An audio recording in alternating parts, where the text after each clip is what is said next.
AK Taxi.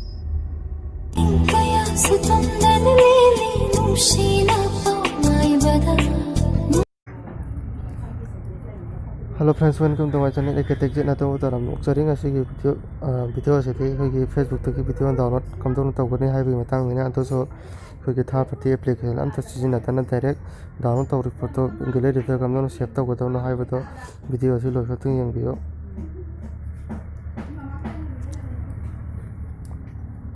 Phasa mata adom na pairiba hogi Facebook to changbirane.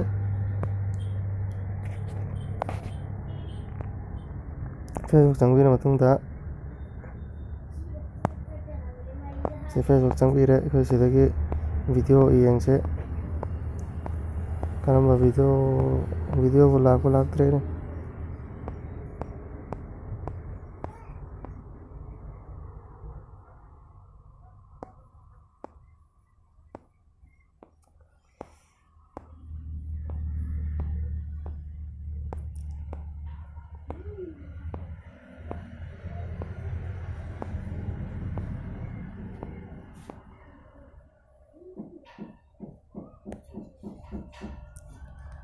Sa video laire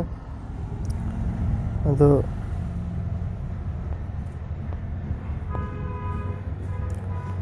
sa video si download tawra sa to sigi download tawna bidang to sigi 3 line to sen nambirane video 3 line sen nambiro sen nambira matang to si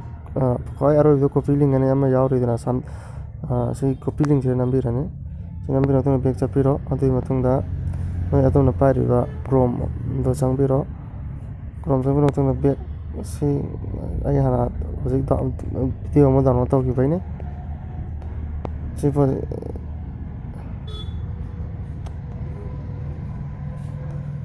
da sumena hojik changbai niyam da yanta haijigi ge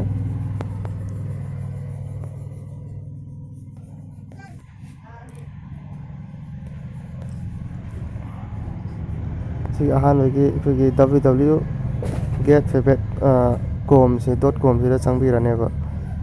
si changbira tongna sida click tawbiro ahan sida mathakta su laijare get.com aina sigi sida dum changbigedamne atoi matongda sida ngathang namma thambirani sa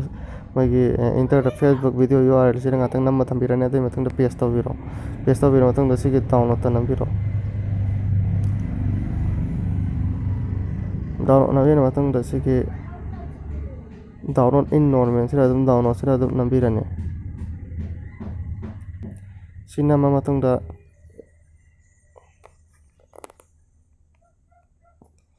si nambira matungda ikogi sige video gi sira ikogi 3 line dot lam laire si 3 line to sira nambirane ba si 3 line to sira nambira matungda download sakrane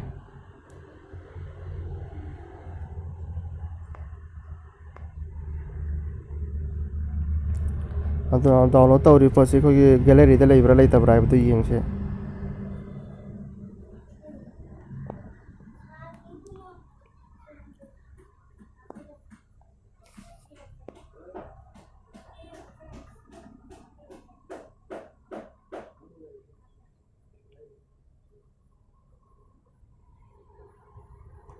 ai video se khogi karimta haibdi skip tawro roi ke to video se dum yengbiyo khogi skip tawki taragade ado khogi fake ni karini harak pasu jai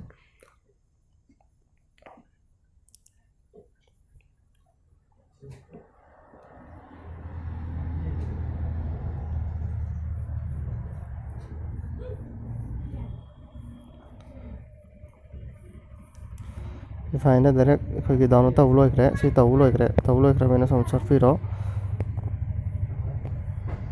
sarfiro tong dai khogi si gallery changbirane album sange recent changbirane yesere kone download tawkiba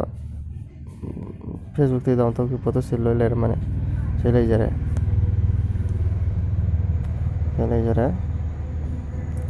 ado ai ngasi ge video di swara sumno jarage ai mathang gi video da muk thengna je adu gai gi channel ase bu subscribe tawbiyo.